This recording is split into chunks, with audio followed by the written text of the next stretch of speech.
Your Majesty, colleagues, first of all, I would like to thank His Majesty, the Sultan of Brunei, for organizing this summit. The East Asia Summit provides us with an opportunity to discuss the developments in Southeast Asia and to map out solutions and ways to reinforce our cooperation in multiple areas. This is one of the most vibrant regions in terms of investment and other types of cooperation. And our region also faces major challenges in terms of social and economic developments, and the coronavirus added to these problems, and we need to focus on ways to fight the pandemic and its consequences. And we've adopted a joint statement on cooperation in this regard. And in this context, we are ready to exchange our experience on fighting the coronavirus.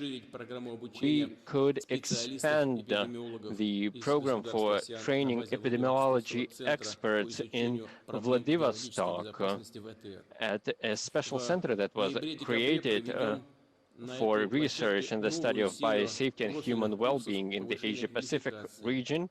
There are also a professional training course that we offer for the region.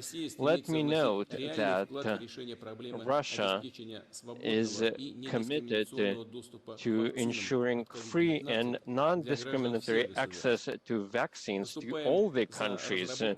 We wanted to have a procedure for mutual recognition of vaccines. Without this, we will not be able to enable people to move around freely. Russian vaccines and above all Sputnik V were approved by more than 70 countries and are supplied to more than 50 countries, and we're grateful to many countries in Asia-Pacific region on the efforts to localize the production of the Russian vaccines. We will keep providing Russian testing systems and reagents, including for free. During the pandemic, and the restrictions that were introduced, the quarantines and lockdowns that were imposed, protecting the health and including mental health is essential. And of course, we support the initiative by the Brunei chairmanship to adopt a special statement on this subject following this meeting. And we suggest creating regional mechanisms within the East Asia Summit to fight for fighting the pandemic, and we will share our views on the expert level on this subject. Colleagues, we believe that it is essential that countries in our regions further strengthen their trade and economic ties.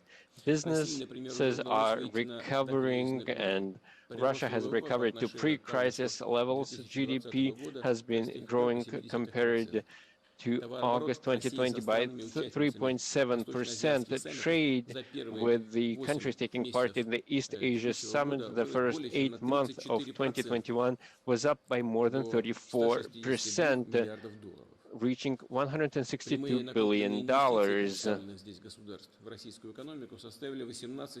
And investment was $18.5 billion.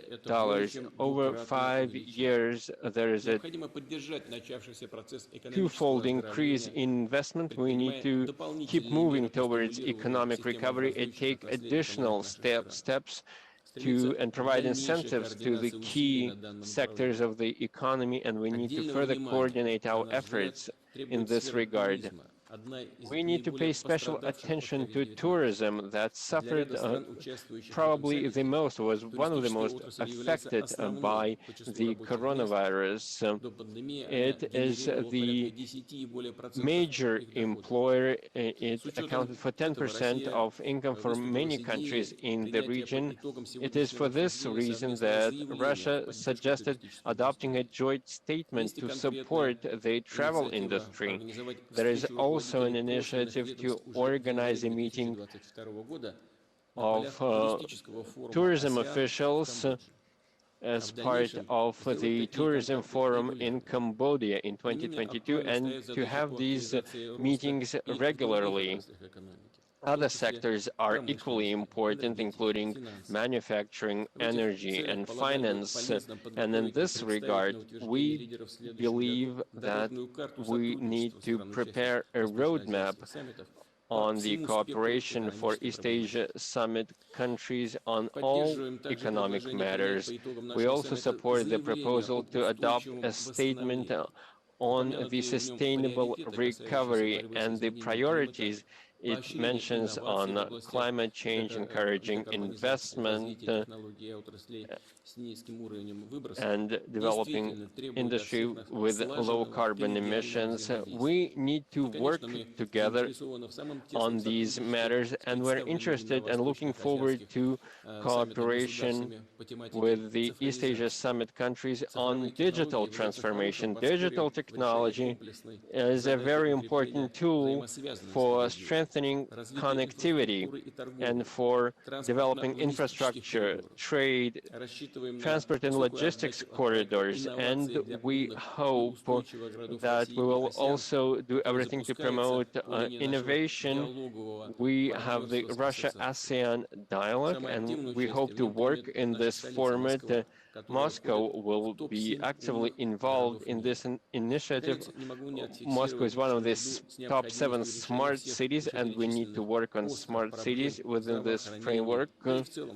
We need to work on all social matters and economic matters, including healthcare, and we need to keep up our efforts to ensure regional security and stability.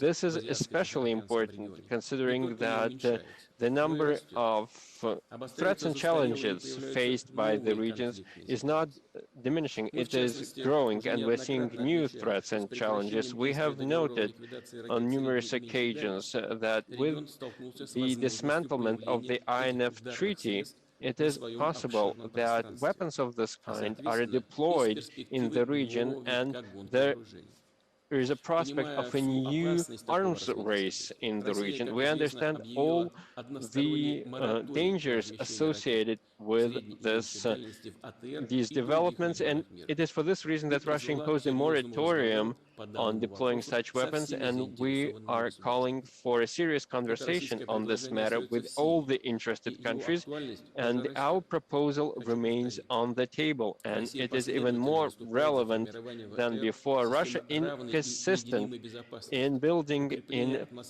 equal and indivisible security in Asia-Pacific based on the principles of international law, including respecting sovereignty, equality, and taking into consideration each other's interest. This is the only way to deal with the existing and emerging threats that our region faces, as well as the entire global community faces. We also need to effectively work together for sustainable development and for better well-being for our people. Russia will further contribute to these joint efforts. Thank you for your attention.